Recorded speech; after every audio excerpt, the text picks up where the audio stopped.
Hello, sir. How are you, sir? I'm good. How you doing, my man? I'm fine, man. Hold on, let me cut the comments off real quick. As I was saying, flamboyance, fashion, personality, that's personified. That's you. Morris Day, a legend. You were doing this when I didn't even know what to do with it, sir. Like I had no idea what I was doing, and you were doing it when I just didn't even know what the hell I was doing with it. So first of all, I'd like to give you your flowers, man. Legendary. Nobody can ever take any of that from you. Still doing it, still working. Got a record out now. Like, after all these years, how many years have you technically been in the business, man? Since '81, so I think we're clocking 40 years here. Well, listen, I had a conversation with Mariah Carey, and this was when she did the Emancipation of Mimi, right? Okay. So she was just coming off the Glitter album, which was a flop, right? This is big time flop. Like lose the album, the movie, whatever movie she did, it was a flop. Mariah Carey was not in season, and I came in and she asked me to do a song on her album, right, for the Emancipation of Mimi, which was this new album she was coming with. I looked in her face and I said, Mariah, you got 700 million, you got this, you got that. Why are you still doing this? Like, what's your reason? I know how that is because your phone is going off. I know how it goes black. I've been there, sir. You got 800 million. Why are you doing this? She said, listen, I quit when I want to quit. Nobody tells me when I quit. Nobody tells me when I stop. You don't tell me when I stop. I stop when I'm ready to stop. When I don't have it in my soul anymore, that's when I stop. So when I got sent your record, I said, wait up, hold on. Morris Day, Trinidad James, wait up, hold on. And I said to myself, I started adding up. I said, the man's had to be in business for 40 years. Yeah. What is it that's keeping you going? What's keeping you interested in doing music? Well, Brother Scoop, for me, it's really the only thing that I do. It's the only thing that I know how to do. It's in my blood. It has been since the day I came into this world and I heard the radio for the first time.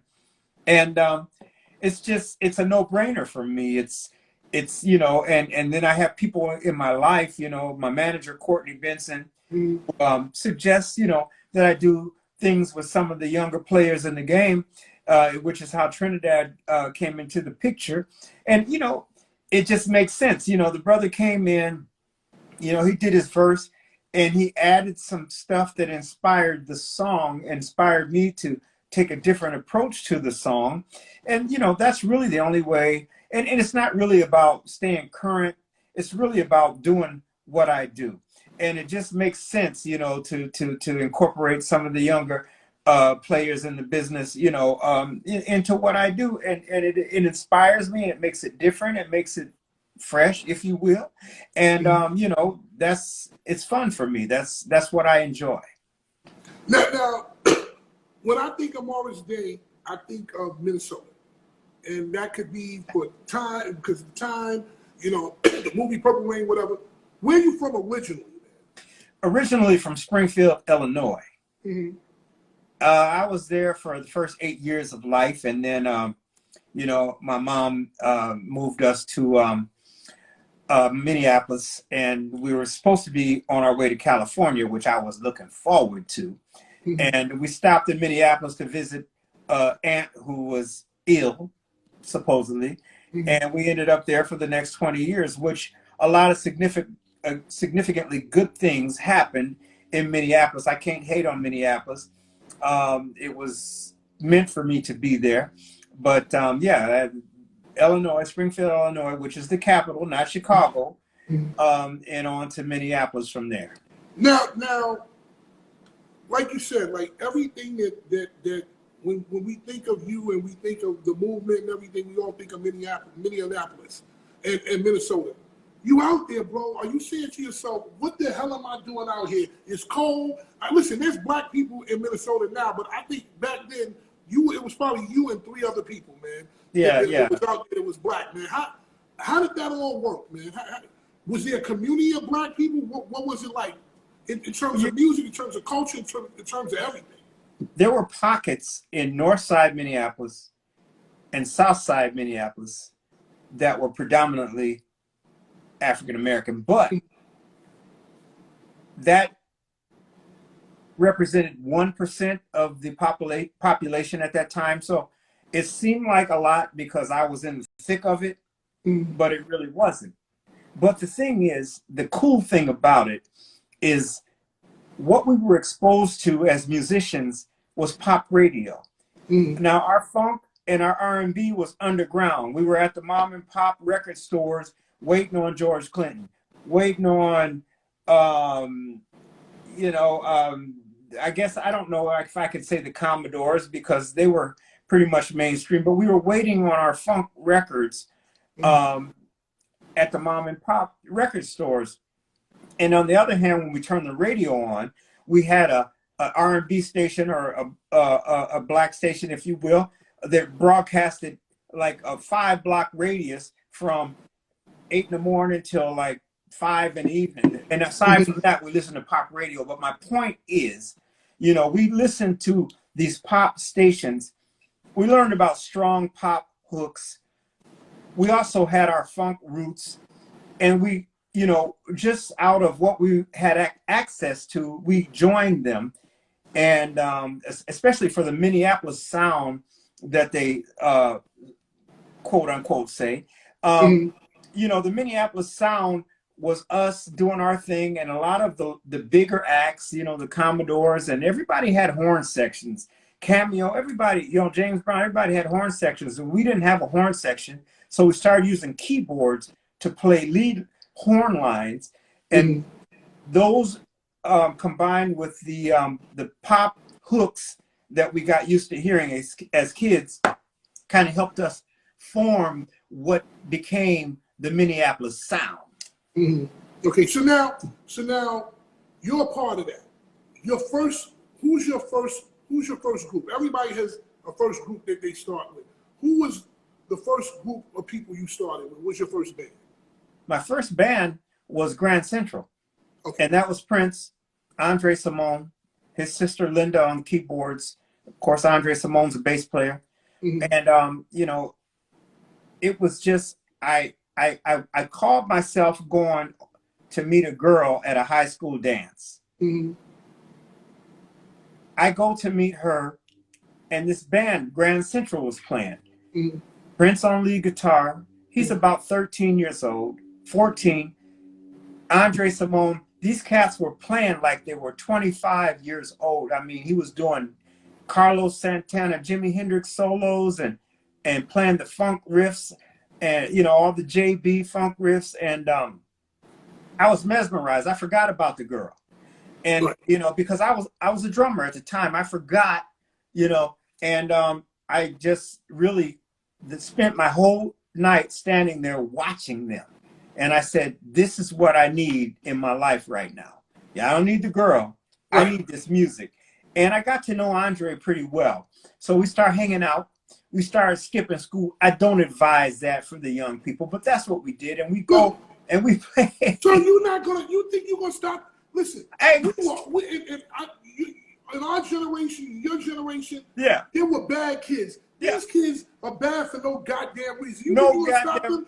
Go on and say what you got to say, sir. They're not going to school anyway. Yeah, but what I was, anyway, so Andre, you know, we would come over to my house sometimes, and we would smoke, you know, a little weed, and, you know, I jumped on my drums one time. I had this set up in my house, and I had this big speaker behind my drums, and I played some Tower Power. I played some Funkadelic, and, you know, then I stopped, and Andre, you know, who was the bass player in Grand Central Prince's band, he's sitting there looking at me, his eyes stretched. I was like, what's up? He's like, man, you know, I didn't know you could play like that. Right. And he's like, man, we're having a problem with our drummer. You should come by, set up, you know, let Prince and the guys hear you. And I did that, and I was in. My drums got set up. They never got broke down from that point. And that was an introduction for me to being a serious musician, because these guys They never talked about if I make it in the music business. They talked about when I make it in the music business, and it changed my whole attitude toward what I was doing. They were so serious minded, especially Prince. This is a kid who, at 13, 14 years old, had already written 100 songs. He had a the little binder, spiral books that you use. He had 100 songs written already. And it just changed my outlook on my direction, the business that I wanted to be in, and the seriousness of it. These guys were super serious-minded musicians. Now, so you now got the Grand Central, you now got the Prince. How does it hop out to being just him? How does it wind up going from Grand Central to record deal and then moving forward? How did that all happen? Good question. Good question. He was moonlighting because he wanted a record. He wanted it out of North Minneapolis, so he was moonlighting, and this guy Owen Husney started managing him, unbeknownst to the band, and got him. Actually, it was a demo tape that the whole band, Grand Central, had cut, that he took to Warner Brothers. He had written most of the songs and said that he played all the instruments on the demo, which he didn't, but he could. He could have. He could. So that was undisputable. And so he got a deal. And so he circled back, and he helped me out. He helped Andre Simone out. He helped us out. Wow. So now he becomes Prince. He becomes that. First of all, whose idea was it to do the movie? Was it a record company idea? Was it a record company idea to do Purple Rain? Was it you guys? What was the story behind that? Because you were right there. Yeah, well, it was Prince's idea. He just, the whole thing was in his blood. He wanted to do the music. He wanted to do the movie. He wanted to do everything. So he kind of approached me and everybody else, and he kind of said, we're going to do a movie. And I was kind of like, I gotta adjust this. I make sure I'm in here good. Yeah, there you go. That's good. That's Yeah, good. yeah. So he was really wanting to do everything industry related, and so he had basically jotted down the whole premise of Purple Rain, whatever it was, and presented it. And he was so hot at Warner Brothers that they were willing to do pretty much anything that he wanted to do at that time. Mm-hmm. Now, Purple Rain was your second album? Well, Purple Rain, he had Purple Rain album. Right. Ours was Ice Cream Castles. Right. He sort of made a pimp move on that because, he didn't want to share the royalties from the Purple Rain LP with me. So he put my things separate. So he put mine, Jungle Love and The Bird. Jungle Love? Ah, yes. They were all on Ice Cream Castles, which was separate of Purple Rain. Like I said, he didn't want to put our songs. Somebody was in the brother's ear, and he made a pimp move on that, which I ain't mad at. Ice Cream Castles performed very well for us. But, had our songs been on the Purple Rain soundtrack, it would have performed a hell of a lot better. But, it is what it is. And I learned a lot. And, he learned a lot, obviously. But, Ice Cream Castles was our third album. Yeah. Now, you know what's interesting about that? The things that you complain about other people doing, I noticed that a lot of big artists, the things that they complain about other people doing to them, they do to other people. Yes. I really don't. I really don't understand that. How can you be in the position to complain about somebody doing something to you when you're doing the same thing to somebody else? So now you're sitting there. You say, "Okay, fine, I'll take that." What? When did Prince write Purple Rain, or there was another person who actually wrote the movie, or did he pen it? I think I want to say he was credited for writing, but Warner Brothers sent in a team of professional hitmen on the movie side. You know what I'm saying? They sent in Albert Magnoli, Bob Thorne, who was a cinematographer. And Albert was a smart guy because he, you know, all the parts that had been written for me and Jerome, you know, he sat us down. We went through the whole script and he said, here's what we have written for you. How would you say this?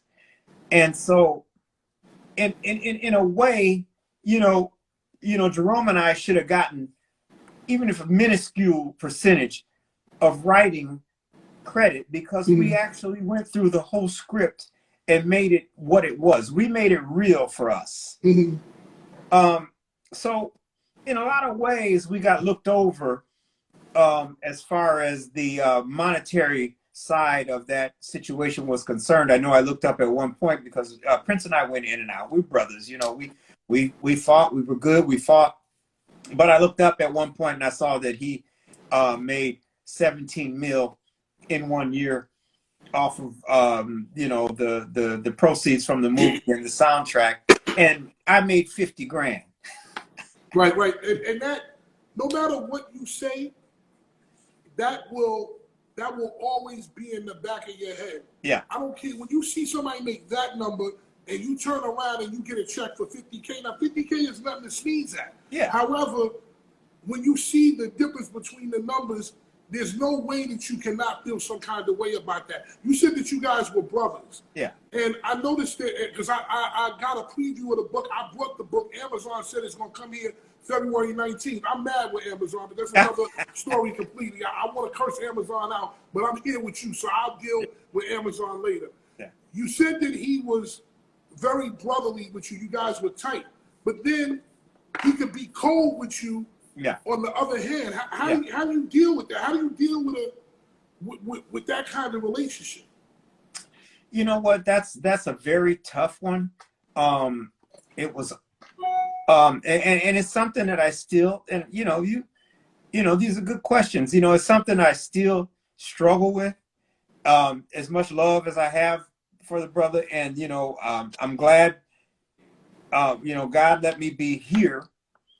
And, God called on him, to conduct the band up there. But, I do struggle with that because even 1%, 2%, I think I definitely helped. Now, I know a lot of people came into the picture after I did, but from the early days, which he helped put me on. But once I was put on, I know that I helped build that empire.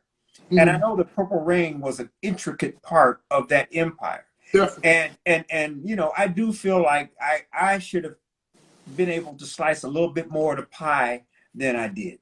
Right. Because I'm looking through some of the book and stuff like that. It's talking about at one point, when he became that guy, you didn't even have his phone number. Like, this is supposed to be your man. So I was confused because in my mind, you guys were thicker than thieves. You guys were blood thick. Yeah.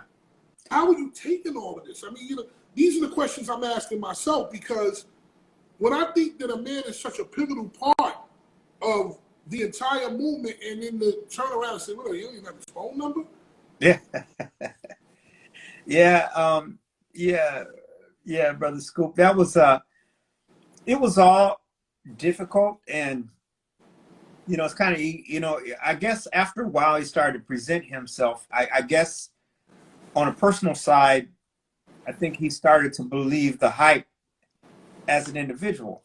And that's why I just kind of took a back seat. And toward the end of our relationship, I had kind of severed, the whole situation. And I said, I said, look, you've stood me up.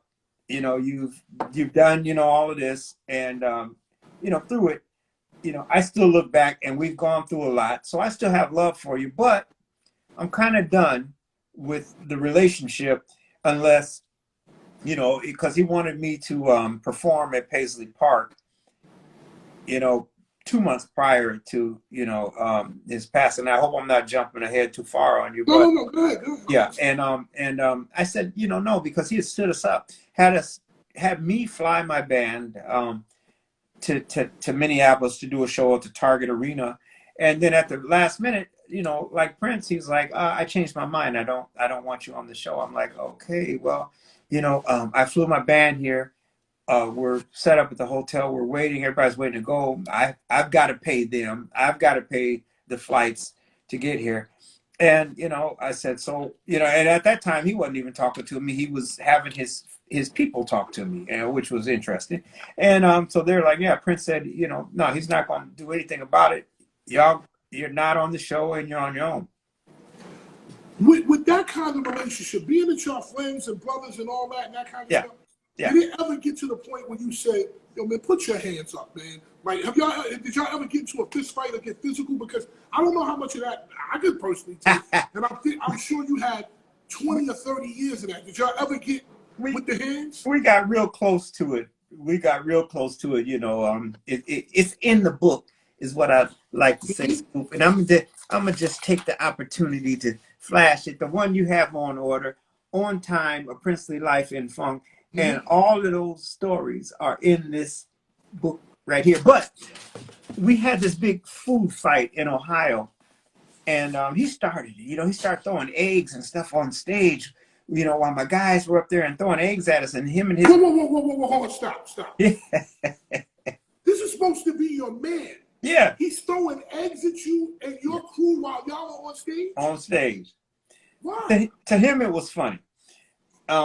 And then so after our show, which I was pretty heated, he said, yeah, I did that to you and you better not do it to me. Well, telling me not to do something is like telling me to do something. So, I had my guy go out and buy us some eggs, and we geared up. We put garbage bags over us, and we was throwing the eggs. We had this big egg fight. So anyway, he was pissed when he came off stage. We get backstage. He wants to get all up in my face, and I'm like, I was like, I don't think this is a good idea right now because I'm heated, you heated, you might not want to do this. Of course, he had his big 400-pound bodyguard in the room, but we got real close to it at that time. But we never really went there, and I'm glad we didn't. And at the end of the day, I really feel like we salvaged, our relationship. Prince was a very controlling and selfish person. And it was always like an only child. And the whole situation, the music and everything, the movie, everything was his toy box. He's like, mine, And I get that. He was a super talented guy, and his mind just never stopped. And that was just what you had to deal with if you wanted to deal with him. Final Prince question. Is it true that he wanted you to change your religion in order to move forward with him? That's kind of a weird request. I wasn't sure about it. I heard about it, but I wanted to hear from you. Well, first of all, I want to preface that by saying it's in the book. But yes, absolutely, he did. We were, he had asked me, to come to Minneapolis. I was living, I think, in Atlanta at the time. And, we were supposed to go in the studio, and, he said, I really need to talk to you, And at the time, he was constructing this half football shaped dome in the back of Paisley Park, which was going to be his worship center or place or whatever you want to call it. And, he said, I really, brother to brother, he said, I really can't do this music unless I know you're on board with me, with the religion thing. And he was a Jehovah's Witness at the time. And I said, hey, I don't understand that religion enough, to say that I'm willing to do that just to do music. And so he said, well, maybe you should, go home and think about it. And if you decide that you want to come on board, then we can do music. And I was like, well, if that's the carrot you dangling, I'm not biting. I'm not, so I went home and that was that. But yes, he absolutely wanted me to become a Jehovah's Witness in order to do music. Now, when I think of the time, there are individuals in the time that no matter what anybody says, you can put Prince up and put him to the side. You've got legends in there. Jerome. Okay? Jerome is the first, whether you know it, well, I'm sure you know it, he's the first Farnsworth Bentley. He's the first hype man. Yeah. You realize he's the first hype man, basically. Yeah. Yeah. He's the first of all of that. How did you meet Jerome? Well, Jerome, for the time, first of all, it's Terry Lewis's brother. Okay, I didn't know that. Okay. Yeah. So Jerome was always around. He worked for us when we first went out on the road. And he did valet stuff. He collected the luggage early in the morning to get onto the tour bus. He helped us. He was, Jerome was just that kind of guy. He would do anything. We say, hey man, we need a bucket of chicken. It'd be 2 o'clock in the morning. Jerome would show up with the chicken, So anyway, we go out on the first tour. We go back. First tour, our featured song was Get It Up. That was our first single. We closed our show out with that. Our second single was Cool. So we were rehearsing to put Cool at the end of the show and make that the feature song of the show. Mm-hmm. And we got to the part at rehearsal where I say, somebody bring me a mirror.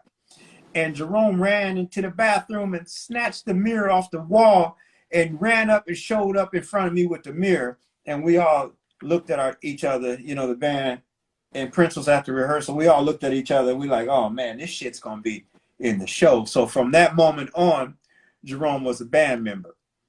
Wow. And just doubling back a little bit, when they wrote the parts for you for Purple Rain, were you happy with the parts that they gave you and Jerome? Kind of like, I guess you were like the nemesis, right? Yeah. Were you okay with that? Was that cool with you, or you didn't want to do it? Well, what you have to understand is I'd never done a movie before. So, they presented me with the whole scenario and I'm like, okay, cool, whatever. I had no idea, that first of all, that we were really going to make a movie. And secondly, and most importantly, I had no idea that the movie was going to be as successful as it was. So I had no real, it's not like I'm an actor doing my 50th role, selecting what part I wanted to be in it. You know what I'm saying? It was an innocent effort. And I had no idea. So I just went with it. I wasn't being selective about the way it was written. I just wanted to make sure that, like I said, when he sat us down, Albert Magnoli, the director, and said, how would you say this? And we went through the whole script like that.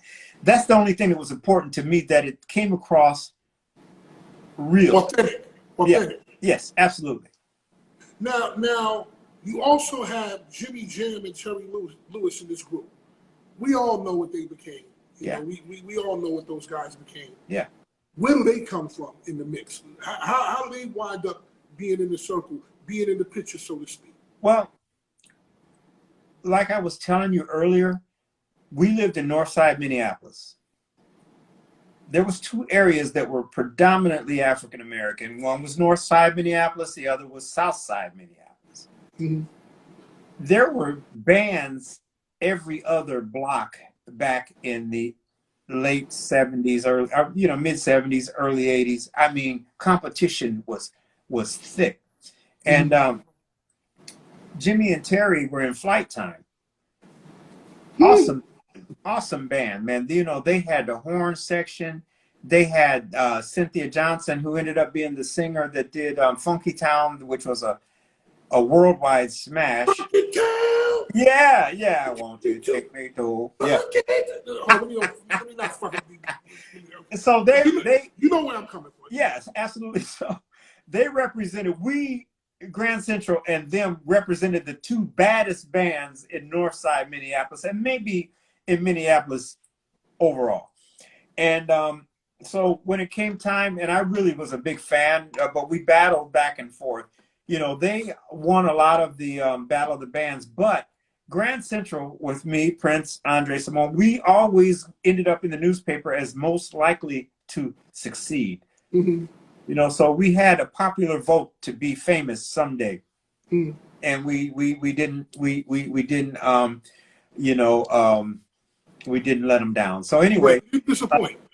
yeah, we didn't disappoint. I was looking for that one word. Yeah, but anyway, when it came time to put a band together, I really liked Flight Time.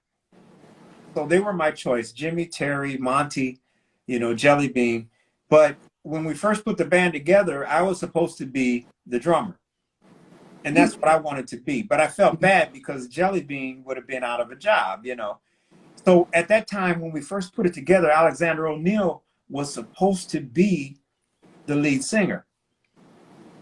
He wanted more money than we had because we had no money. So, you know, he was out, and Prince was like, "Well, Morris, why don't you do it?" I said, "I'm comfortable behind the drums. You know, I don't know how to be a lead singer." He said, "Just be cool."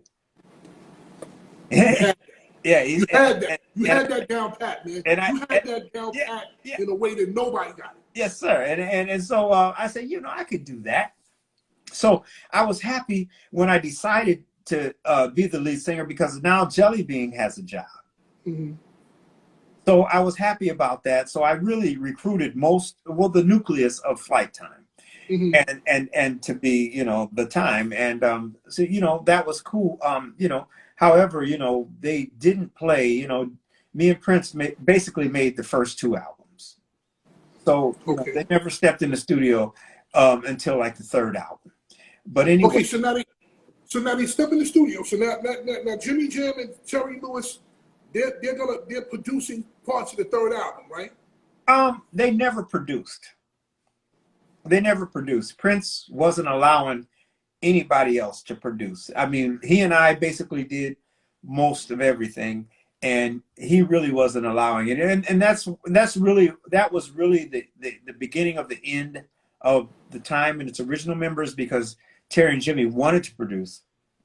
They went to Atlanta while we were on tour to produce the SOS band, and they got stuck in Atlanta in a snowstorm, and they missed a show.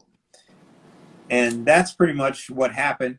And, you know, that was probably the best thing that could have ever happened for them, because look what they've, you know, achieved in the meantime. So that's really what that was all about. But, you know, Prince wouldn't let, you know, I wanted to do solo albums. I was perfectly willing to stay at PRN Productions if I was able to have my own outlet.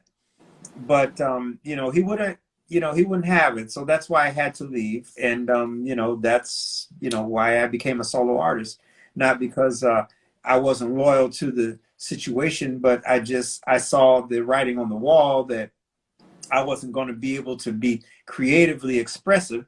And at that time in my life, I was writing songs in my sleep, you know, and I had to do something with them, and I was unable to do, you know, just the few that Prince liked, and you know, then you know I could do something. But I, you know, you at that age, you're really busting with creativity, you know, and you're unable to do anything with it, you know. Now, I don't want to step on a dead man's grave, but this sounds like a different level of hate. I've heard this story before with different artists. I literally heard the same story from another artist about a big artist yesterday. Now, me and the artist were on the phone, and he said, "Yo, he stopped me from doing this. He stopped me from doing this. Yo, I had a deal. He stopped me from doing this. I had this going on. Stopped me from doing this. I had a position. Stopped me from doing this." I can't understand it. Knowing that, did you, Jimmy, Terry, all of you guys just make a calculated move to just all walk away and go and do your own thing? Is that how it all blossomed and bloomed? Not really. I mean, it really happened out of, you know, just like I said, I was in a creative lockdown. I was unable to do what I wanted to do. Basically, after Jimmy and Terry missed the show when they went to Atlanta to produce the SOS band, one of my biggest pet peeves back then was when my favorite band, and I was a band guy, I loved bands, you know, Cameo, Parliament Funkadelic, you know, Tower of Power, you know, I hated when they changed band members. Mm-hmm. So when I lost Jimmy and Terry, because Prince fired them, I just never felt the same way. We brought these strangers in, to do their parts, and I never felt connected to them. We were such a tight knitted band that if I fucked up on stage and forgot some lyrics or something, they were right with me. If I turned left, they went right with me. And I didn't have that kind of camaraderie, or I just didn't have that with the new members that came in. And so at that point I heard, Jesse didn't tell me, but Jesse Johnson, I heard through the grapevine that he had a record deal with A&M. He never told me, but I knew he was leaving. So I had to find that out. And so, I just, at that point, I'm like, what am I really hanging on to here? Mm-hmm. So that's when I kind of devised my plan, my exit plan, I should say. And so, it was just that kind of thing. It just kind of all fell apart, after Ice Cream Castles, which you look at the Ice Cream Castles album cover and you see the new members there. And it's just, for me, it wasn't cool. Right. And I'm thinking Jimmy Jam, Terry Lewis, Jerome, Jelly Bean Benitez. I mean Jelly Bean, right? Yeah, Johnson, yeah. I mean, yeah, Jelly Bean. I said Benitez Johnson.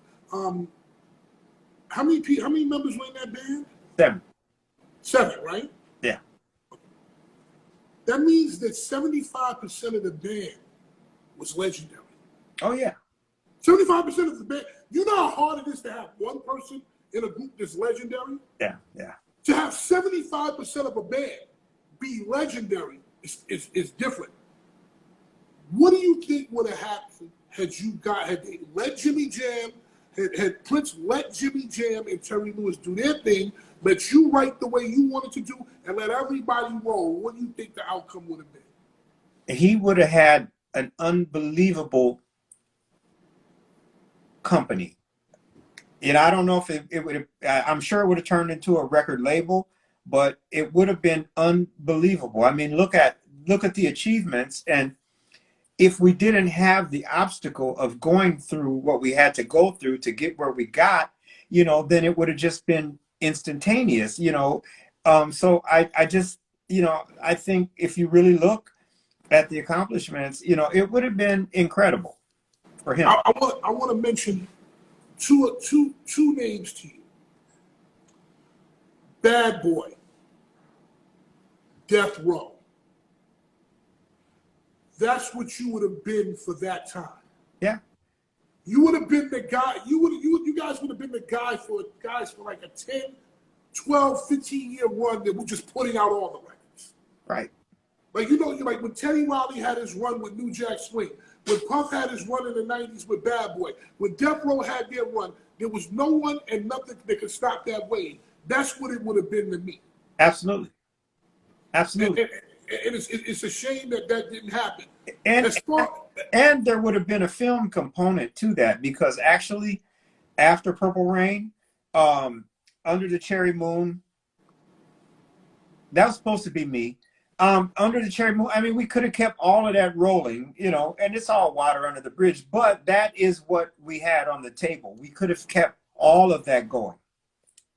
Wow. To think about what that would have been, is amazing. Yeah. The final thing I want to talk about before I get to your record and of course your book is fashion. There's two things that when I thought of Morris Day, Time, all of that stuff, I thought about two things. I thought about how sharp you were. To this day, you're sharp. To this day, you're doing this shit. Like, you're still doing it. For no goddamn reason whatsoever. You just get up like, yo, listen, man, I'm going to just be quiet today. And I think of the dancing. Like, those are two things that anytime someone mentions your name to me, that's the first thing that comes up here. Who gave you your sense of fashion?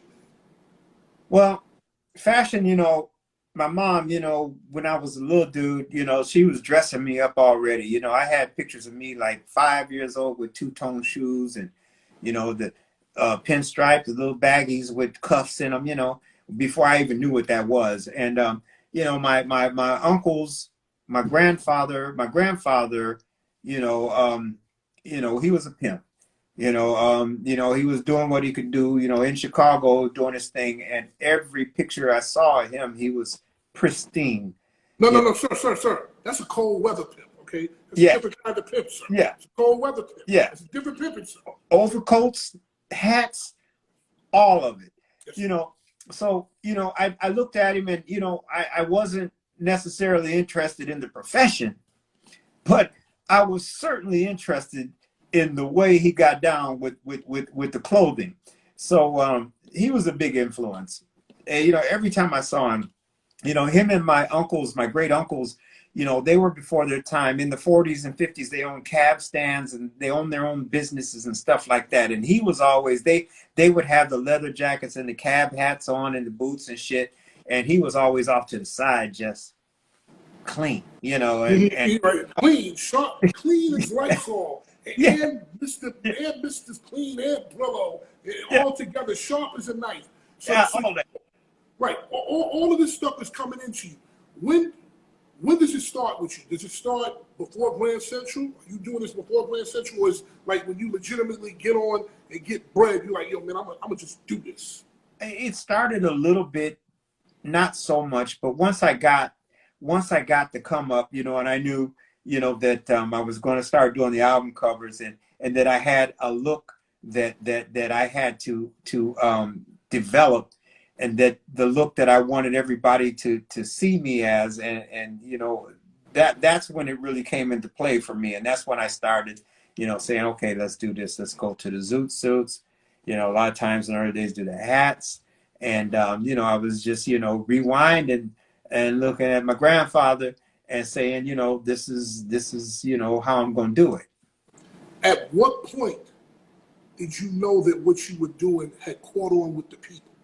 Is there like a time you said, oh man, wow, you walked in or you went somewhere? Was it a certain point that you said, okay, this is it? I made this work? Well, I think for a long time I didn't, that didn't necessarily click with me. I just knew that we were catching on. I knew that our popularity was growing. I knew that unlike a lot of boy bands and shit like that, where you get a lot of screaming. I mean, we had the girls, but what we noticed was the brothers, young brothers, liked us and they dug what we were doing. And, to the point where I didn't even realize the effect that we had on some of the brothers until recently. A few years ago, this young brother, I had done a show, and he wanted to talk to me, and he pushed past my security just to stick his head in the door, and he was a sharp brother, and he's like, man, I just want to tell you, I grew up, without a father, and he said, you taught me so many things through your persona, through your music. He said, you taught me, how to be cool, how to dress. And, he just went on and on. And, when he left, first of all, I told, the people security to let him in so we could talk. But when he left, I just really realized that, there was an impact that we had and maybe still have on some of these young men that was really significant. And I never looked at it from that angle. I looked at it as music and me doing what I love to do. But I didn't really realize how in some ways we really positively impacted some people. I'm going to tell you, the book is supposed to be here February 19th. I'm not arguing with you, sir. You just doing it through Amazon. I got a problem with Amazon. I'll call Jeff Bezos on my own time. I get to him. The book seems amazing. The more that I looked at some of the things that I was saying, it was all in the book. They say in the book, in the book. Tell people why they should buy this book. Well, the main reason to buy this book is if you really want an insight on what went down on the real Minneapolis story, the real Minneapolis sound, the real Morris Day in the early days, the real Prince in the early days. This movie really chronicles all of that and then some. You know, so I think it's very insightful. I don't care who else writes a book, you know, from this day on.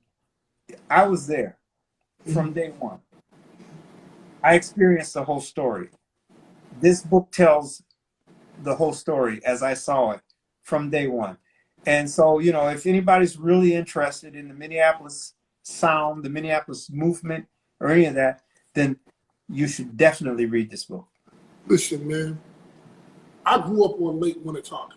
Okay, you know, you know that you got to remember, man. I was right behind you.